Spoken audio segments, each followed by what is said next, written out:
We're going to open up our PSD file, and you're starting to get used to the fact that it's very helpful to have your tools window and your history window available because they're very important as you proceed.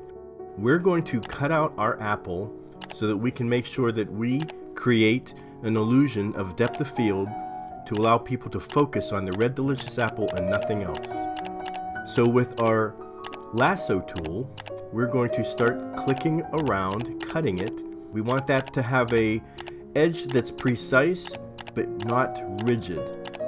We're going to cut with this tool the apple and separate it from the rest of the background, and by using layers and effects, we're going to enhance our image and draw our viewer's eye to the red delicious apple so that they will purchase it.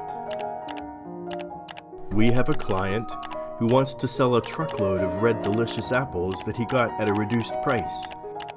So let me show you how we can, with Photoshop, force our depth of field to make our customers' eyes look exactly where we want them to look to sell red delicious apples for our client. I've clicked around the apple, I've cut it out. Now I'm making sure that I'm on the correct layer, the top layer. It's highlighted. I'm going to select inverse. In other words, I clicked around the apple. Now I'm selecting everything but the apple. I'm going to go to clear. And if you look at the layer, you can see that everything just disappeared. It's just an apple now. We've deleted all the background and we have just an apple. Here's my background so you can see the layers now. I have my merged layer that is the image I'm going to work with, and I have this separated apple layer. I'm clicking the apple off. You can't see the difference because we're a layer on top of the layer, but we've isolated our apple in the exact same place so that we can start affecting everything else, but nothing moves. I'm duplicating my merged layer, my pretty much decided image of preference. I'm duplicating it, I'm renaming it because I'm going to start forcing a blur to create depth of field. I go to filters, I go to blur, start sliding your tool to start seeing the differences. See how extreme you can get? Start getting used to the fact that you have an incredible range of effect levels in all of these tools. You can see as I blur that the apple stays focused. That is the layer in front of it. I want you to see the extremes. I'm choosing some different levels of blur to start seeing what kind of depth of field I want to create that will look natural, but will also highlight the apple.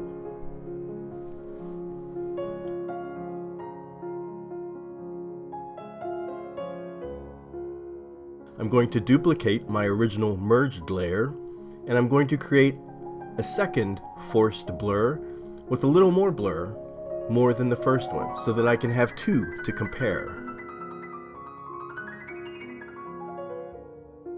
I want to make sure that I'm blurring my background. I'm making a false depth of field, but I also want it to be natural looking. I don't want it to look too contrived or too artificial. So there you can see I selected 13.7 as my blur. The forced blur layer number 1 is 7.7. My forced blur layer number 2 is 13.7. And we'll be clicking back and forth to see the difference. Now, you can see that there is a funky sort of edge on my apple with the blurred background, and I need to find out where it is and start eliminating it because it now does not look natural. You can see that there's this dark edge with a white border. I need to get rid of it. As I click it off, we have something funky happening within one of the blurs. So I've duplicated my second blur because I do like that level of blur. So I keep my original one, but I want to duplicate it and start erasing to see if this is exactly what's going to resolve the funky edge problem.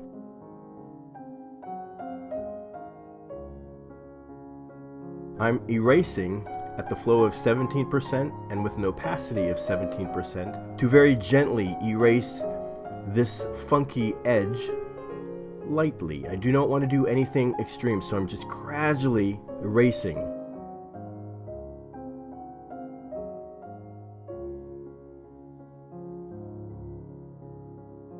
you can start seeing that as I've increased it to 23% flow and 23% opacity, the little edge that is not natural looking is starting to be erased.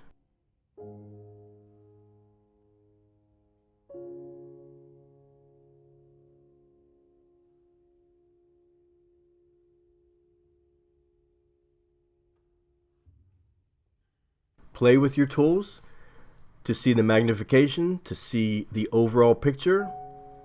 I'm going to continue erasing because I can tell that I'm working on the correct layer, and as I'm erasing you can see the apple is starting to look very natural. There's nothing to indicate that it's a cut, free-floating apple.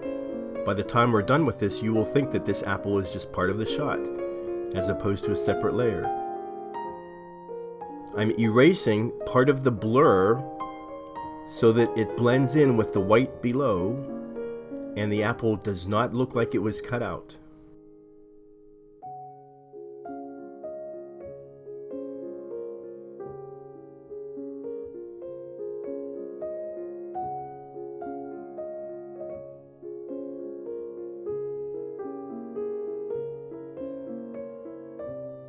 As I zoom out to get a full picture, I'm seeing that it's starting to look very natural.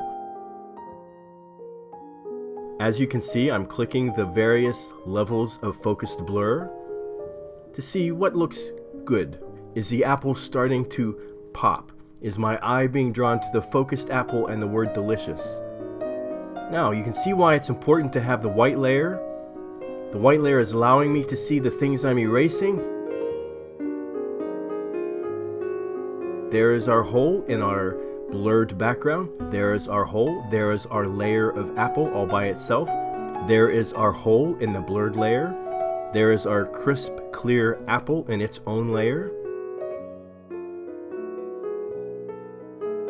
As I look from the top down, we can start seeing how these layers affect each other. I'm very much pleased with the second blur, as it's a little bit more extreme. It really does allow the apple to pop, and that is my goal, to make the eye of the viewer drawn to the Red Delicious apple so that they will purchase it and no other apples. Keep in mind, our client has come to us saying that he has a truckload of Red Delicious apples at a reduced price. He wants to clear them out. He does have other apples, but he wants to make sure people come to buy the Red Delicious apples at a great price. Our job is to isolate the viewer's eye to the Red Delicious apple so that they will immediately go to the counter, see the Red Delicious apples, and purchase them.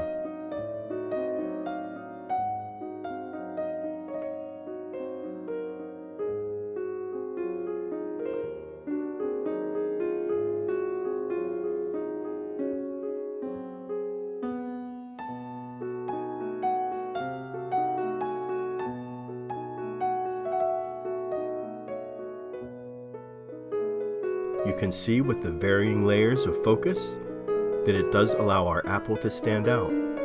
This is where it began, a simple setup on a desk with a piece of cardboard to be a seamless. These are the original shots. I began to enhance them as we are learning together how to use Photoshop to make our images pop.